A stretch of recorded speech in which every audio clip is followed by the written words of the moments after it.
Hey everyone, welcome back. Today, I want to explain the importance of a database using a simple story of a company that sells the product. Imagine there is a company called SmartMart.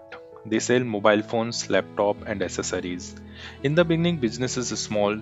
They note customer detail in Excel sheet, product detail in another sheet, and order in WhatsApp. For the first few days, everything looks fine, but slowly problems start. A customer call and ask, "Sir, where's my order? What's the status of my order?" But SmartMart can't find the correct record quickly. Someone buys a laptop, but inventory is not updated on time. Two salesperson at the same customer twice. Data become messy, scattered, and confusing. Why did this problem happens? Because SmartMart did not have one central organized system for the data. This is the problem. Now let's look at the solution. The solution is a proper database.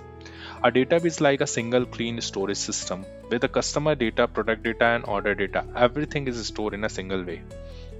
Just like a shop keeps item in a different section, a database keep information in different tables like customer table, product table, order table, or payment table. Each table has fields like name, price, quantity, phone number, address. Each row is kind of a one record. When the database is designed properly, SmartMart can track order easily, inventory is accurate, customer information is clean, reports are correct, and the business runs smoothly. Now let's connect this to the Salesforce. Salesforce is also works exactly like this, but instead of calling them tables, Salesforce call them objects. So in Salesforce, let's take the example, customer table will convert into the account object, product table will convert into the project object, order table convert into the order object, fields will convert into the columns, row will convert into row, and the connection will convert into the relationships.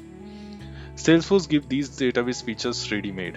You don't have to write SQL or build table manually. You just create a object fields visually. And the Salesforce manage the rest. So problem was messy data, the solution is a strong database. And the Salesforce is the easiest way to build the database. Now that you understand the story of SmartMart, you will understand Salesforce object very easily. In the next video, we will understand how you can create the objects and the field in the Salesforce. Thank you very much.